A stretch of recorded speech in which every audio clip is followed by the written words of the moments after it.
Un Jeep comme celui-ci sert à amuser les jeunes enfants. Toutefois, il existe différents types de véhicules servant à amuser les adultes. Voici exactement ce que deux femmes de chez nous ont vécu lors de l'édition 2013 du Raid Cap Fémina présenté au Maroc.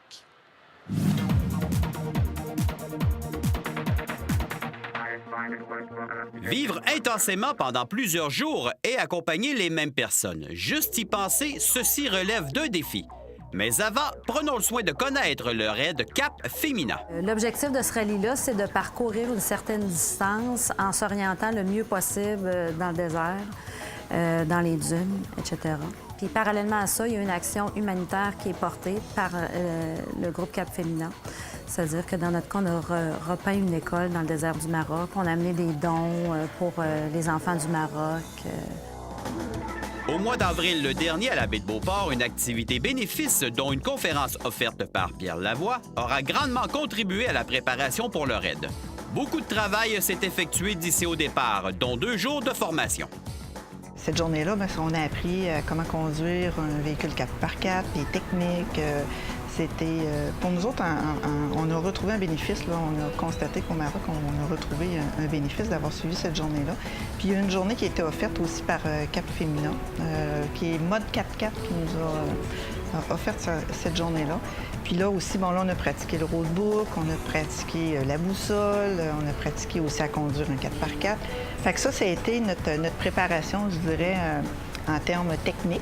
On a eu un petit cours de mécanique, on a changé un pneu, on était pas mal fiers de nous autres. Après ça, on a continué aussi tout notre financement. Fait que notre financement puis notre implication aussi avec Pierre Lavoie. Au mois de juin, on avait bâti une équipe de bénévoles, 40 bénévoles pour la Boucle à Québec, la première édition de la Boucle. Alors, avec des gens qui nous entourent, on a bâti notre bagage humanitaire, préparé notre bagage personnel.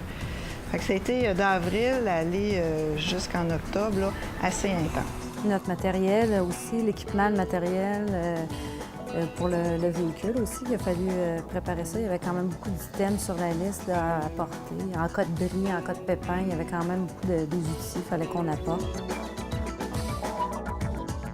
Bien entendu, pas question d'amener un véhicule de Québec. Nos 2 exploratrices auront utilisé les services sur place. C'est des véhicules qui sont conçus pour ça, ils sont équipés pour ça aussi. Ils ont tous un minimum d'équipement. Ils ont des plaques de désensablage, ils ont des pelles, ils ont ce qu'ils appellent un jerrycan. C'est un gros réservoir d'eau. Puis ça, c'est un règlement. On ne doit pas aller dans le désert sans avoir un jerrycan plein d'eau. C'est pas de l'eau potable, là, mais en tout cas, c'est pas de l'eau qu'on doit consommer, mais c'est de l'eau propre qu'on peut mettre dans un radiateur ou pour laver des choses.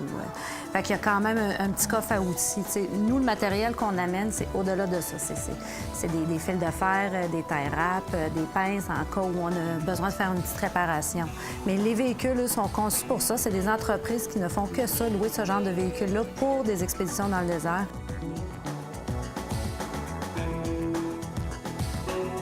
Maintenant, 1er octobre, Diane et Marlène arrivent au Maroc. On arrive à Marrakech, puis on prend possession de notre véhicule sur le stationnement de l'aéroport.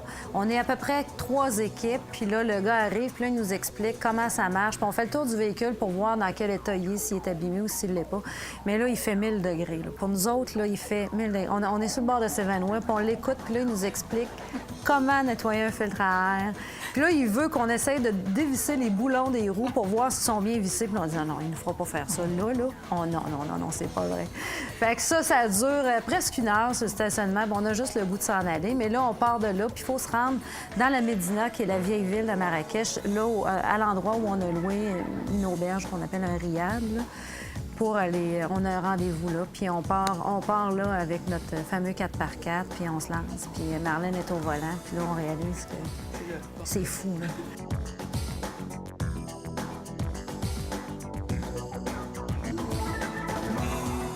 Les journées de compétition se déroulent à fond de train. Oui, c'est à tous les jours. En fait, le matin, je dirais le matin ou le soir, tout dépendant des journées, on avait un briefing où là, on nous expliquait ce qu'on allait voir dans la journée, justement comment se préparer, mettons la pression des pneus, des choses du genre. Puis l'humanitaire aussi, l'aspect rencontre solidaire qu'on allait faire dans la journée. et des précautions à prendre, etc. Fait que ça se faisait le soir ou le matin. Ils nous donnaient l'heure de départ et ils nous donnent des paramètres, là, des heures à laquelle on doit partir et à laquelle on doit arriver pour se classer dans la journée. Sinon, puis il y a des balises à rencontrer dans la journée, puis les heures de fermeture de ces balises-là. Alors ça, c'est le matin, puis nous, après ou avant, après le briefing, on se préparait à partir assez rapidement. On essayait, en tout cas, les premières journées, on a traîné en se disant que c'était pas une course contre la montre, parce qu'effectivement, l'objectif étant pas d'arriver les premières, mais d'arriver le plus près du kilomètre, le nombre de kilomètres qu'on doit faire dans une journée. Un exemple, s'ils disent tu dois faire 268,175 km dans ta journée, celle-là qui est le plus près de ça, c'est elle qui risque de gagner la journée, puis ça s'accumule comme ça.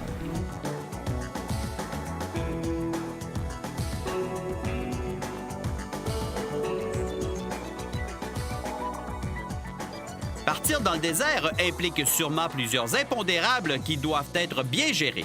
C'est là qu'on sort de notre zone de confort. C'est là on compose, on essaie de retrouver son chemin, on essaie d'être calme. C'est pas toujours facile parce qu'on a la fatigue qui entre en jeu. C'est sûr qu'on pense que c'est pas un contre-la-montre, mais en même temps, quand le premier soir, on arrive, il fait presque noir. Le deuxième soir, on veut pas que ça nous arrive. T'sais. Fait qu'on a cette pression-là quand même d'aller vite. Mais la priorité, c'est vraiment de prendre soin du véhicule puis essayer de prendre soin l'une de l'autre. Puis le matin, si tu parles d'une journée type, notre préoccupation, c'est entre autres que notre véhicule soit prêt. C'est-à-dire attacher tout notre matériel, ça doit être attaché solide parce que tu n'es pas sur l'asphalte. Fait que c'est obligatoire. Amener tes bouteilles d'eau parce que il faut. Fait que tu déjeunes. Si tu as le temps, tu vas te brosser les dents. Si tu n'as pas le temps, tu t'occupes du véhicule, puis après ça, tu verras ce que c'est que tu auras comme temps. Tu penses même plus à manger, tu n'as plus la relation que tu as avec la bouffe. Fait que ta journée, là, est intense. Tout ce que tu veux, c'est pas de perdre, mais tu te perds pareil. Tout ce que tu veux, c'est que tu peux pas avoir de pépins, mais tu en auras pareil. Fait que, tu sais, tu vis... un moment donné, tu es perdu. Ah là, t'es découragé. Tu brailles quasiment. Pas quasiment. Tu brailles, t'es perdu. Oh, tu te retrouves où? Tu brailles encore. Tu sais, c'est comme... Les émotions. Les émotions, t'es à fleur de peau, là, tout le temps, là. C'est comme si tes besoins que tu as dans la vie, en général, ça n'existe plus, là.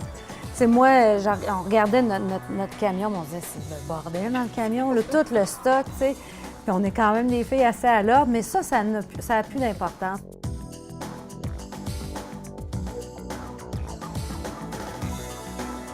Notre scénario de départ, il était vite démoli. Ah ouais. Tu sais, on s'était fait, là, tu parles de musique, on s'était fait une playlist. On avait demandé, puis on avait mis l'énergie là-dedans. On avait demandé à tout le monde proche de nous autres, qu'on aimait, donnez-nous votre toune.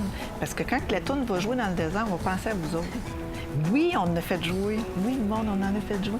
Mais pas comme on pensait. On pensait qu'on serait cool, nous autres.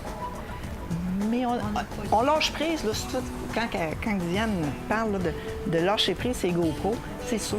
Tu lâches prise, à un moment donné, tu dis, ce qu'on s'était dit comme objectif, il fallait finir. C'est ça. Puis on l'a dit, je pense qu'on te l'avait dit d'ailleurs en avril. Fait qu'il faut finir. Alors, là, on ne peut pas échouer. C'était même pas une option d'abandonner. Mais on est parti la première journée 49e. Après ça, on est allé 47e. Puis à un moment donné, là, on n'a pas regardé tout le temps les classements, là, mais je sais qu'à un moment donné, on arrivait au temps, on était fait. Mais l'étape marathon, si on peut t'en parler, c'est une étape sur 2 jours. À tous les jours, normalement, tu te rejoins au bivouac, à l'auberge où tu es logé. Mais ça, c'est sur 2 jours où tu ne recomptes pas, là, tu ne prends pas le kilomètre le soir venu. Fait que c'est une étape sur 2 jours où on couchait dans le désert en tente, etc. Là. Mais cette étape marathon-là, qui devait être la plus difficile, parce qu'en fait, tu n'as pas une journée pour te tromper. Tu as 2 jours. On était au classement 7e, on était les meilleurs Québécois. Ça nous a donné un beau... Ça a été un beau moment. Ouais. Ça a fait du bien.